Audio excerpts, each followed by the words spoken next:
What is up, fellow true crimers? We back at it again with a new video. Today's video will be about Ashley Harden. Definitely like, comment, and subscribe. Just to jump right in and talk about Ashley herself.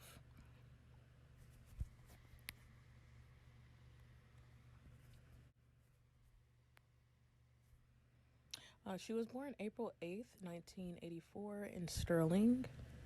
She graduated from Sterling High School, class of 2002. Ashley worked at Mercy Health as a receptionist for the past 5 years.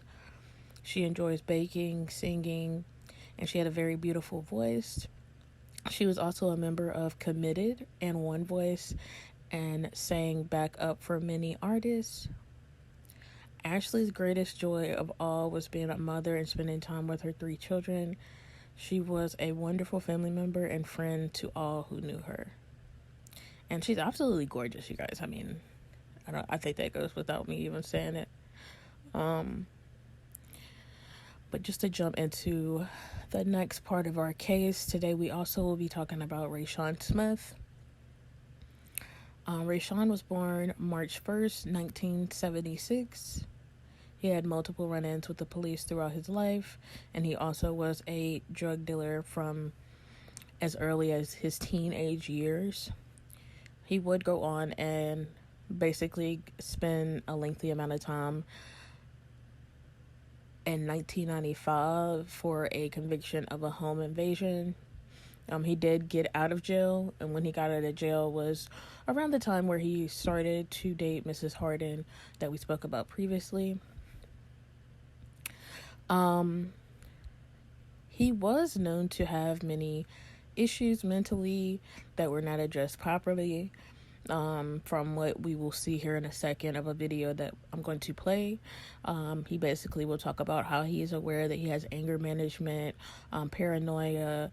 I'm not saying so much this is a mental issue, but he was bringing up that he's polyamorous as well, and how he messes with a lot of women.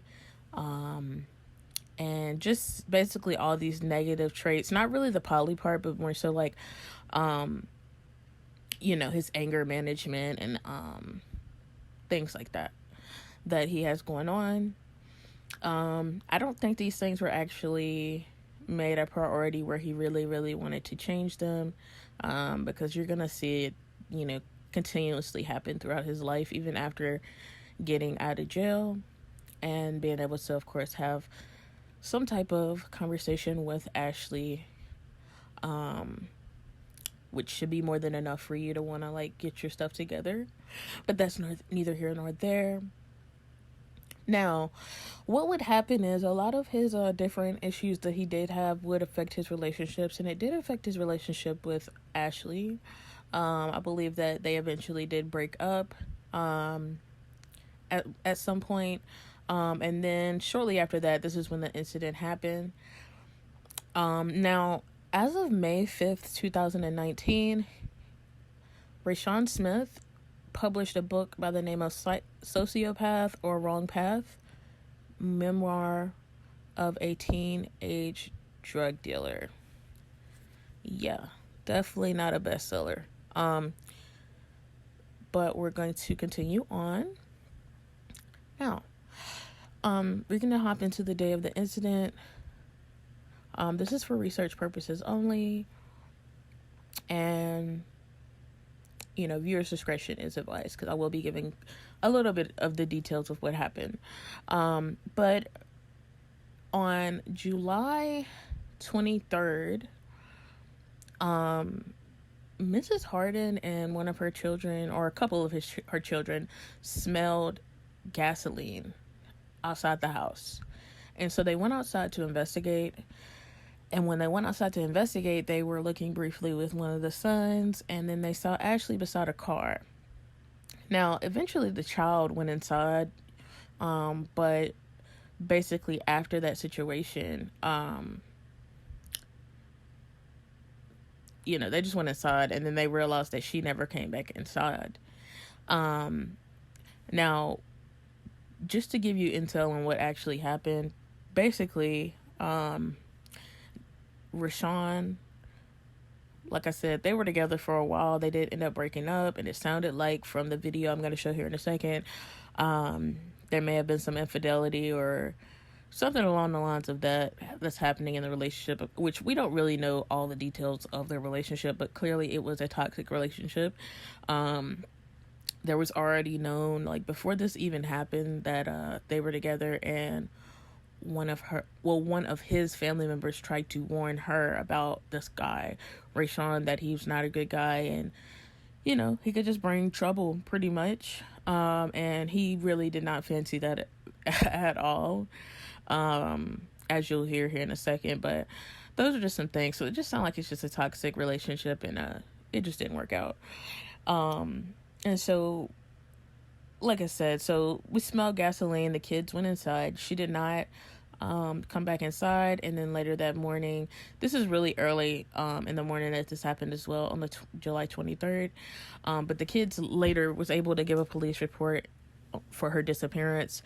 And basically, what was actually happening, like I said, when they went to check and see and what the smell of the gasoline was coming from what is being told is Ashley saw Rayshawn in a car. Rayshawn did not live near her at the time. He lived he lived kind of far from her. So for him to pop up at her home, and from what we know now, that he was literally putting gasoline all around her house and was about to catch her house on fire. But I'm assuming that when they came out, she approached the car. Probably was he probably told her to get in the car, because come to find out, he did have weapons on him at the time when this happened. And so basically it's probably a situation where he told her to get in the car and he had a weapon, and so she got in the car. And basically she's missing, and they're also seeing, of course, the evidence that he was actually pouring gasoline, because he was able to pour gasoline on one side of the house. And he had multiple, containers with gasoline in them to do this. Let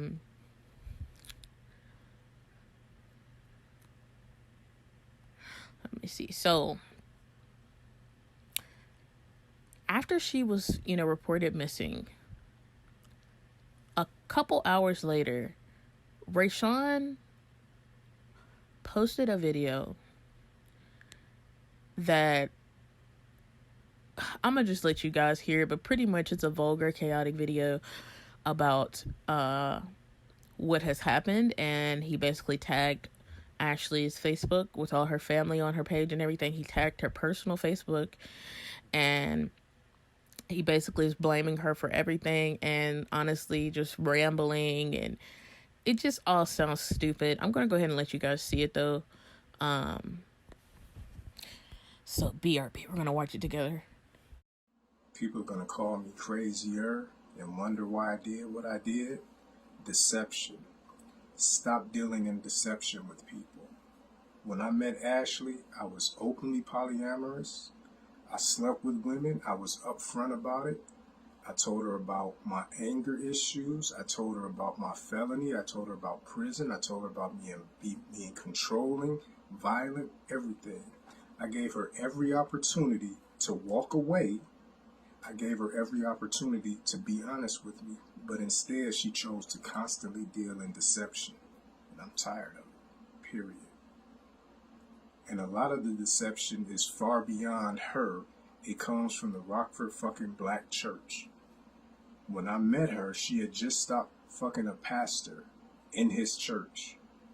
In fact, she's fucked with like 4 or 5 pastors here in Rockford. And it's not just her. The Rockford Black Church is corrupt as fuck. They protect these predatory pastors. They give them money. All these fucking pastors around, they got all these goddaughters and young light-skinned girls that they taking on trips to other countries and to all these concerts and church this and that. And you stupid people in Rockford pay the tithes and offerings to pay for this shit.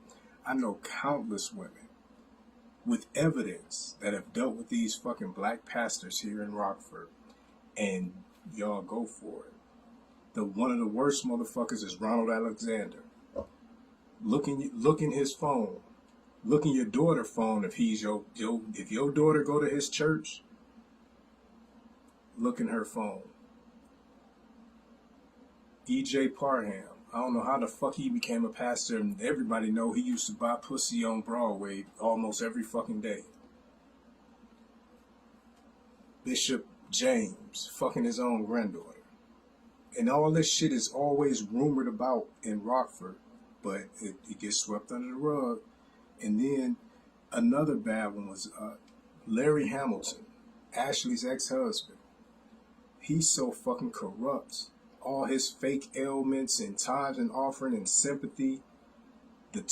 Ashley and Larry were sneaky and corrupt together, and they birthed 3 sneaky, corrupt fucking children. Hate me for saying it, but it's the fucking truth. And now Larry can get all the fucking sympathy that he wants. He can get all the fucking tithe and offerings that he wants. Fuck him.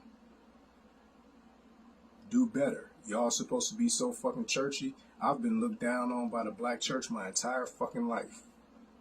When me and Ashley first announced that we was fucking around, my blood fucking cousin, Lynn Washington, go try to warn her on Facebook. Why? Well, here's your why. Fuck you. No, y'all just heard that bullshit. Oh, excuse my language. Imagine a person really wasting people's time making a 3-minute video about a bunch of random stuff that's going on in your crazy head. Why are you so obsessed with what's going on in the church? You just killed somebody and left them in the back of a job building. And you know this person had multiple kids, and you were trying to catch them all on fire and have them just trapped inside of a house on fire. And you out here trying to give people advice on who they should be around. You sound like a fool. And you are a fool. You don't even sound like it. We all know you're a fool. But how crazy is that? How narcissistic is that to know that you just committed murder, and the first thing you want to do is go on Facebook and tag this for her family and everybody to see it. He is a disgusting piece of trash. I try not to tell my feelings in these videos, but he's so trash. He's literally the like textbook narcissist. Like, and I don't like to throw that word around, but like, to be this disconnected from reality, to think that you're telling people who they should be around and you're a whole murderer. It's crazy. Yeah. But yeah, you guys, that's what he had to say. And he tagged this, and I think at that point they kind of pieced one and two together, that and she was found. She was located in the back of a job work building called Roscoe. And, they pieced that and then the video that was on her Facebook together. And of course, they went to arrest him. They did find him in his vehicle, and basically also found evidence, connecting him to the crime within his vehicle. So he was arrested, and also at the time he was a felon. So for him to have a gun, that was like a separate charge as well as, the charge for first-degree murder that he got. But basically it seems like they gave him like 25 to 60 years, but then it was changed to life in prison. And that was completed around the 19th of December. Now on... Okay, actually, no, it was the 15th, my bad. The 15th, he was sentenced to life in prison. And basically, the next thing that we hear about him after that is at 7:15 a.m. on December 25th, 2022, corrections officer Robin Jones discovered Rayshawn's body hanging from a torn bedsheet tied to the air vent in his cell.